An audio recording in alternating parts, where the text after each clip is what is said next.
बिस्मिल्लाहिर्रहमानिर्रहीम, अस्सलाम वालेकुम। स्पोर्ट्स पेज में मिर्जा इकबाल बेग एक्सप्रेस न्यूज के नाजरीन को खुशामदीद कहता है।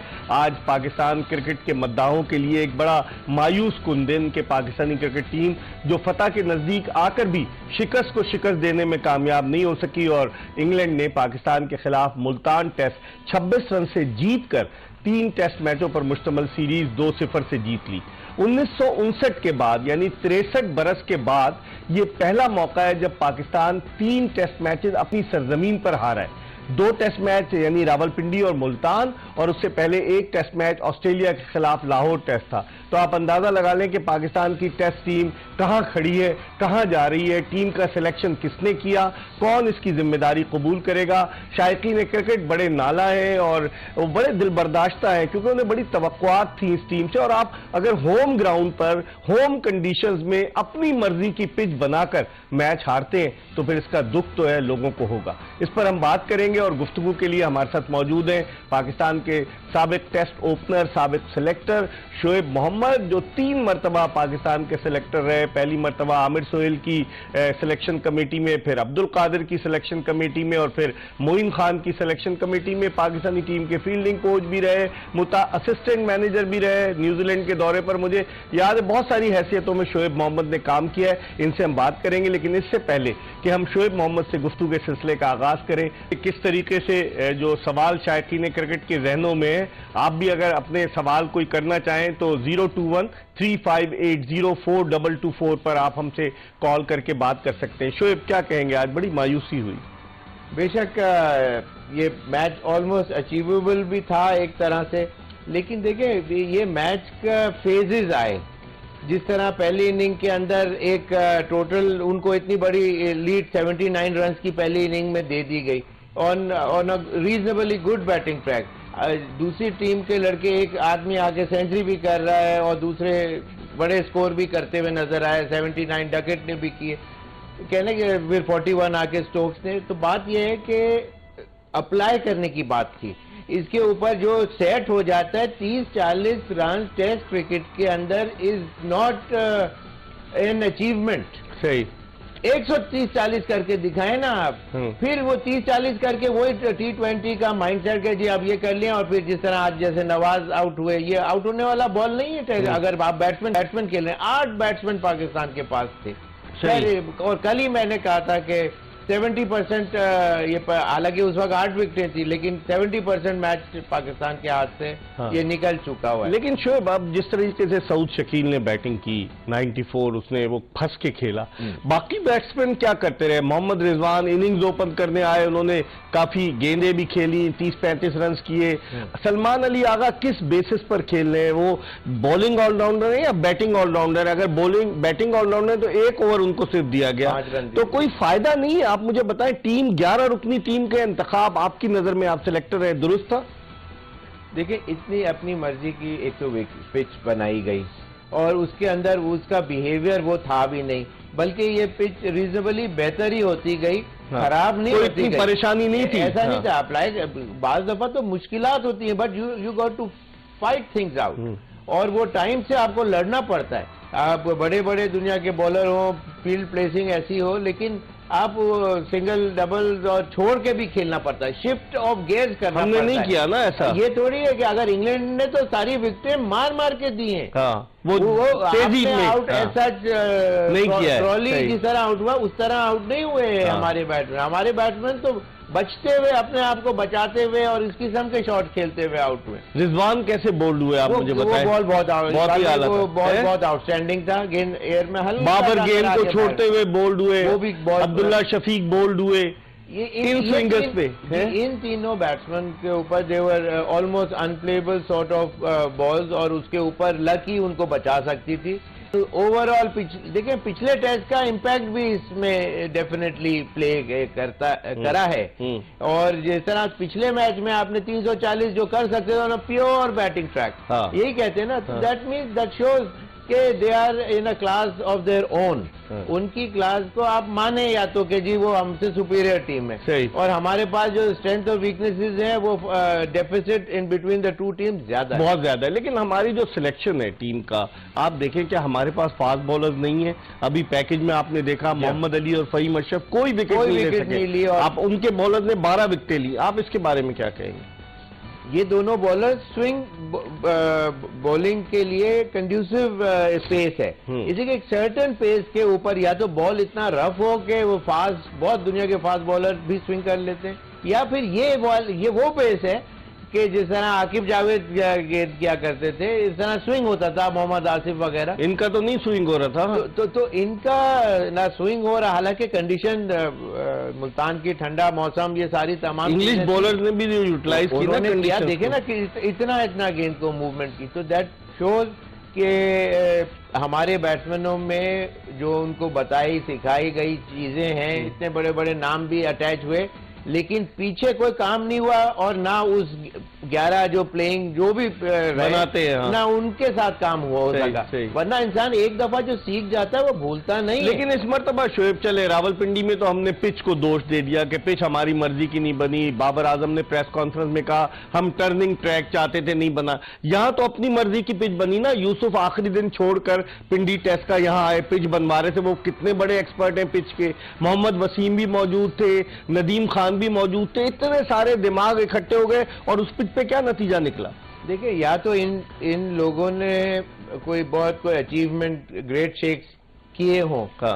मोहम्मद यूसुफ का प्लेइंग का कैरियर है, हाँ, सही है, बट नॉट अदरवाइज कि ये इसके लिए ये क्या होगा। मेरा अंदाजा है कि सिर्फ मोहम्मद यूसुफ की मैं बात कर रहा हूँ कि वो गए होंगे कि इस पिच के ऊपर पेस क्या है, हाइट क्या है, टर्न कितना है, ये खुद उन्होंने या तो बैटिंग करके या किसी और को बैटिंग करवा के देखा होगा। सही। ये एडवांटेज जो होम कंट्री को जो होता है वो उन्होंने यूटिलाइज किया होगा। लेकिन ये कि प्ले कंडीशंस को डिटेरिएट और एनहांस करने के लिए मेरा नहीं ख्याल भेजा। एक और चीज है, बराबर वाली पिच पर थोड़ी सी घास थी और इन्होंने ये फैसला किया, जब Naseem Shah before the start of the match fit नहीं हुए, उनके शोल्डर में प्रॉब्लम हुई, तब ये दूसरी विकेट पर गए जो फ्लैट थी। आप समझते हैं कि हम कितनों पर रिलाय करेंगे? समझ में नहीं आता। कोई स्ट्रेटेजी आपको, कोई लॉजिक समझ में आती है?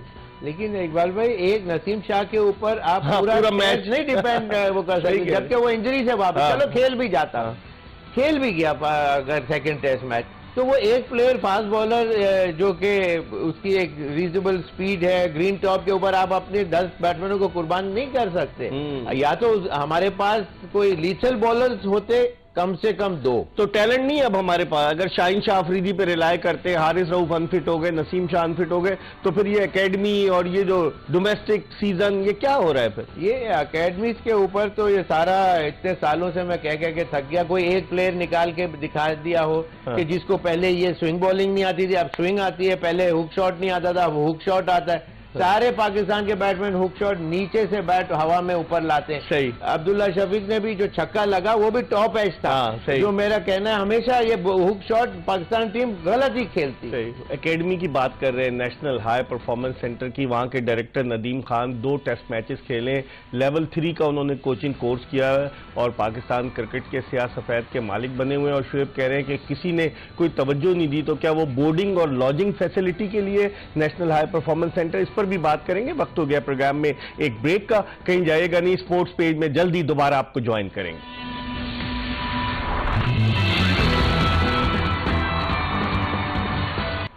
पाकिस्तान के former test opener, former selector Shoaib Mohammad के साथ स्पोर्ट्स पेज में ब्रेक के बाद एक मरतबा फिर आपको खुशामदीद कहते हैं। और शोएब हमसे बात कर रहे हैं पाकिस्तान क्रिकेट के हवाले से। शोएब, इस टेस्ट मैच में ठीक है पाकिस्तान हार गया, लेकिन 2 पॉजिटिव चीजें तो सामने आई। एक सऊद शकील कि जिसने दोनों इनिंग्स में निस्फ सेंचुरी बनाई, सेकंड इनिंग्स में बहुत अच्छा खेला। हालांकि उसका एक बैट एंड पैड कैच आपने देखा होगा, बड़ा क्लोज था, वो निकल गया इतना रिफ्लेक्सेस की वजह से, लेकिन उसने बड़ी अच्छी बैटिंग की, दीगर बैट्समैनों को बताया कि कैसे फंस के खेला जाता है। और एक leg spinner, mystery leg spinner Abrar Ahmed, कैसे देखेंगे ये 2 पॉजिटिव इस टेस्ट मैच के निकलते हैं? देखिए, स्पेशली मैं सऊद शकील की बात करूंगा कि उन्होंने अपनी लिमिटेशंस जो है, अपने स्ट्रोक प्ले जो उनके रेपर्टोर में है, उसके बियॉन्ड नहीं जाने की कोशिश की। सिंगल डबल नीचे ज्यादातर शॉट खेलने की उनकी जो एबिलिटी है, दैट प्रूव्स के पिछले टेस्ट में इंग्लैंड की बॉलिंग इज नो जोक।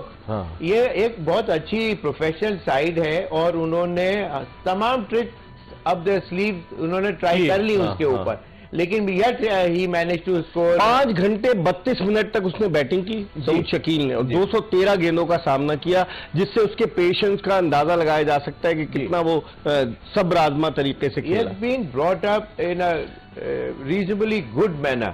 जो अपने जो मैनरिज्म ऑफ क्रिकेट है वो उसने he has adhered to those shots, अपने लिमिटेशन पर वो खेला। जब भी तो देखें T20 के प्लेयर या बॉलर्स आके टेस्ट मैच में किस तरह एक्सपोज हुए, क्या कहते हैं, रऊफ जो है वो 4 ओवर से ज्यादा नहीं कर सकता, पिछले टेस्ट में आपको उसका नुकसान हुआ। मोहम्मद नवाज भी T20 स्पेशलिस्ट है ना, अब ये 33 करके 45 जी 45। अच्छा, तो बात यह है कि इस तरह के बैट्समैन अगर टेस्ट आपने जीतना है अगेंस्ट बिगर टीम्स, छोटी मोटी टीमों को आप हरा के खुश भी हो जाते हैं और ये उनके जो परफॉर्मेंसेज हैं बड़ी अप्रिशिएट की जाती है मीडिया में कि जी बड़ा कमाल कर दिया, लेकिन वो उस वक्त that is the time to you know उनको समझाना बताना पड़ता है कि बड़े मैचेस के अंदर इस तरह के लूज शॉट जब आप जीत ही रहे उठा के मार के आउट हो जाना। तो ये अगर इंग्लैंड खेल रहा है तो उनका डिफेंस भी अच्छा है, उनके पास अटैकिंग ऑफेंस भी अच्छा कर सकते हैं। तो आप सबसे पहले तो अपने दरवाजे लॉक करते हैं कि इस गेटवे ओपनिंग से बॉल निकल नहीं सकती, पहले तो वो तो करें, फिर के आप मारने जाते हैं उसमें एक्सपोज हो जाते हैं। शोएब, एक और चीज कि अगर हम देखें 2021 से अब 2022 खत्म होने वाला है, पाकिस्तान ने 16 टेस्ट मैचों में 12 खिलाड़ियों को टेस्ट कैप दी, तो आप नहीं समझते कि 12 क्रिकेटर्स 2 साल में टेस्ट कैप देना, टोटल तो पाकिस्तान के 252 टेस्ट क्रिकेटर्स हैं। 16 अक्टूबर 1952 के बाद से अब तक 70 साल में पाकिस्तान के 252 टेस्ट क्रिकेटर्स, और ये जो है 16 टेस्ट मैचेस में 12 हमने टेस्ट कैप दी। आप क्या समझते हैं, टेस्ट कैप देना अब आसान हो गया है T20 की परफॉर्मेंस की बेसिस पर, या वाकई में टैलेंटेड क्रिकेटर्स को उनका हक मिल रहा है? इसमें 2 चीजें हैं इकबाल भाई, एक तो ब्लू आइड बॉयज को अब पुश करके खिलवा दिया जाता है या टेस्ट प्लेयर बन जाए, एक तो वो चीज नजर आती रही है, एक एक 2-2 इसीलिए तो खेलते हैं कि उसके बाद इसलिए कि उनकी परफॉर्मेंस नहीं होती। परफॉर्मेंस क्यों नहीं होती? इसलिए कि they are not been brought up in such a manner कि सॉलिड प्लेयर आए, चाहे वो बैटिंग में हो चाहे वो बॉलिंग के अंदर हो।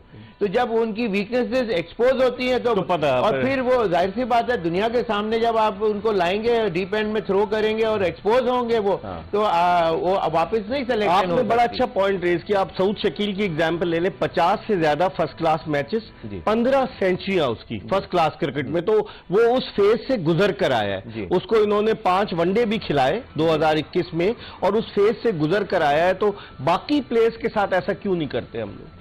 देखिए बाकी प्लेयर देखिए बात अगले प्रोग्राम में मैं बताऊंगा आपको कि ये जो सिखाने वाले जो सो कॉल्ड कोचेज हैं, इसके ऊपर मैं अगले सेगमेंट में बताइए, अगले कोई टाइम प्रोग्राम के अंदर बात करूंगा। लेकिन पिछले सेगमेंट में तो हमने की ही, लेकिन इनको उस तरह से बताई नहीं जाती इसलिए कि वो खुद नहीं खेले हुए। एक बॉलर है या कोई एक बैट्समैन है, एक एक 2-2 मैच टेस्ट खेल जाने का मतलब ये नहीं होता। लेकिन यूसुफ तो बहुत ज्यादा खेले ना वो। नहीं, मैं पूरे पाकिस्तान की बात कर रहा हूँ, प्लेयर तो पाकिस्तान से आते हैं ना, कोचेज हैं इनके, तो उसके अंदर ये जब खुद नहीं किया हुआ प्रेशर्स को हैंडल नहीं करना खुद ना आता तो आप क्या सिखाएंगे दूसरे को? तो लेकिन ये कि अबरार की outstanding performance, Saud Shakeel outstanding नजर आए और आगे चल के डेफिनेटली पाकिस्तान को दोनों यंगस्टर्स से डेफिनेटली फायदा। अगले टेस्ट में चेंजेस देखते हैं 17 दिसंबर से कराची में शुरू। बिल्कुल, ये देखें पहले तो ये पिछले मैच में भी जिस तरह शान मसूद की टोटली जगह बनती थी without a shade of doubt, उसको उस वक्त नहीं खिलाया कि दूसरे कर जाएंगे तो वो बाहर ही हो रहेगा।